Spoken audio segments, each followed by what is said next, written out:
Want to know 10 foods that I eat every week during my pregnancy? Watch this video to learn more. Hey everybody, it's Allison, Prep Dish founder. I am currently 27, almost 28 weeks pregnant, so just at the very end of that second trimester.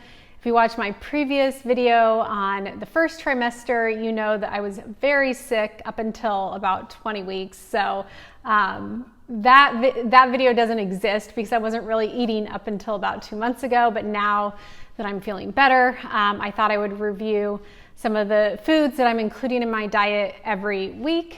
So let's go ahead and just jump right in. So number one, I am loving breakfast tacos. So I don't know, I am living out right outside of Austin. Austin is known for having breakfast tacos, but this has never been a regular for me. But for some reason in the morning, it seems to be the perfect combination of protein, carbs, and fat. So I'll usually use like an organic corn tortilla with either beans or eggs. We do have chickens in our backyard, so it's nice fresh eggs. And then some avocado and salsa. I need some sort of spice, like that spicy salsa is something that I've really been craving. But anyway, that's sort of been one of my go-to breakfasts that it's really helped me get started. I will say the mornings are still a bit of a struggle. I usually have to have my husband help out with preparing and getting breakfast ready because I still kind of struggle first thing in the morning. But once I've had those tacos, I feel like it really sets me off on the right start. And I do have a list here to the side because I don't have these memorized, so I'm going to be referencing that. So the second item is salads. So for some reason, I'm obviously it's a healthy thing to be eating, so I'm thrilled that I'm craving this, but the reason I'm eating so many of them is I really have been craving them. It's also July in Texas, so it's very hot, but I will say as soon as I started getting an appetite back, I really started craving salads, but more specifically like iceberg lettuce or any really watery veggie like cucumber and jicama, like all the watery crunchy veggies. So I've been eating a lot of salads. It's something I've been craving, so I've just been going with it. Number 3 is not technically a food, but definitely something I have been craving and can't get enough of, and that's just cold water. I used to always be a room temperature water person, but for some reason I really like it to be cold but not iced. I'm very particular about this, and I just can't seem to get enough. I know they say because of your increased blood volume and everything that's going on in pregnancy, you really do need more water, but I feel like I'm just constantly thirsty and constantly drinking. Number 4 is avocado. I already referenced this with the breakfast tacos, so I'm eating it on the breakfast tacos, I'm eating it on the salads, but I really love avocado in my smoothies. It makes them really rich and creamy. And then I have an avocado chocolate pudding recipe that I've also been making some. I'll link that one below, but I've been really liking that, but really anything avocado. And again, this is one that I know is super healthy for me because it's got all the healthy fats and the fiber and everything. So no complaints there that's one that I'm craving and eating on a very regular basis. Okay, and then the next one, this is something I never ate before pregnancy. I have a feeling I probably won't eat afterwards, but it's mango sorbet. And the only reason I'm having this is because at night, it's usually more at night, I still get that taste, like the metal mouth taste. It kind of tastes like you're sucking on pennies.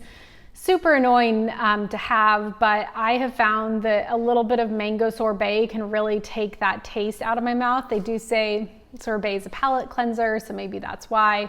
But I, again, never had this before, but it's something I keep in the freezer, and if I ever find that taste is just too much for me to bear, I go and grab a few spoonfuls of the mango sorbet, and that seems to do the trick. So there you go.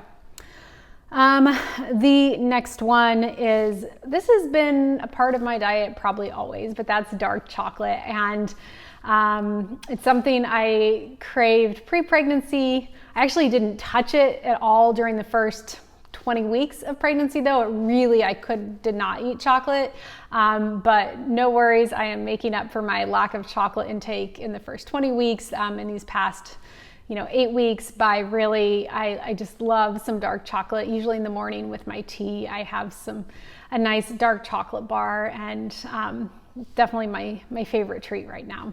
The next item is another beverage, and it's raspberry leaf tea. So this is something I drank pre-pregnancy. There's a lot of health benefits and some research on the benefits of raspberry leaf tea, both as you're leading up to your pregnancy, and then once you enter your pregnancy. They actually recommend not having it during your first trimester. Some places recommend not adding it back in until third trimester. I have added it in my second trimester. I really enjoy it. I've basically been sticking with caffeine free. So I went caffeine free as we were trying to conceive. I've had a longer story on fertility issues and things I've done to work with those, but other than the dark chocolate, have been caffeine free. So I love the raspberry leaf tea because it tastes more like a black tea to me. So it's something that I can have in the morning that's an alternative to a tea, and I really enjoy it. And I know right now I have basically like 1 cup a day, but when I get into my third trimester, I know you can up that even more because there's some benefits to doing that as you get further along in your pregnancy. So that's definitely one that I've been enjoying and craving, and there's also benefits to it. Okay, so next on the list, this is almond butter. So almond butter, especially as my belly is getting bigger, I found it's hard to always eat a lot at mealtime, enough to really get full. So sometimes I'll find that I'm snacking more and more because I just can't physically fit as much as I want in my stomach, if that makes sense. And so something that I find that I'm reaching for, in the afternoon, if I'm feeling hungry, is I'll just grab a large spoonful or two of a really nice almond butter. I have a few brands that I prefer there, but I will find that really kind of helps tide over my hunger. I have made energy bites, so sometimes I'll do those, but really I find that just a spoonful of almond butter really does the trick. Or every now and then I will put a chocolate chip in that spoonful too, and that's a nice treat. But yeah, the almond butter is something that I've been enjoying, and again, lots of health benefits for that as well. This next one I almost didn't include because this is something that if you followed Prep Dish, I'm a huge fan of, and I ate a lot of it pre-pregnancy too, but that's sweet potatoes. Also because I am gluten-free and mainly grain-free, but I'm not low carb, so and even more so in pregnancy, I found to control my hunger levels and to keep my nausea at bay, I really have to keep eating on a very regular basis, and making sure that at my meal times I don't go too low carb or I get really hungry. So sweet potatoes are something that I love in the very many versions that I can make them in, and I like getting all the different types, whether it's more of the white starchy ones or the traditional just orange sweet potatoes like a jewel or something. But anyway, I prefer chopping them and roasting either in fries or a little roasted sweet potato, but I don't discriminate. So I had a lot of sweet potato, and that's one that I definitely include on a weekly basis. And then the 10th one that I've been making sure to include, and that's seafood. One, I enjoy it, but two, there's a lot of research on the benefits of including seafood for babies' brain development. Mercury can be a concern, so if I'm doing canned tuna, there's some great options that actually test for mercury content. So I'll link those below. I get those from Thrive Market, where I order a lot of my pantry items. So I just make sure and get the ones that are tested for mercury content.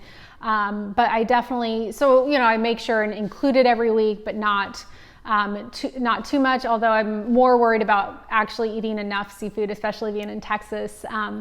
But having that be a part of my diet just because it is so important for brain development for baby. Those are my 10 foods for second trimester.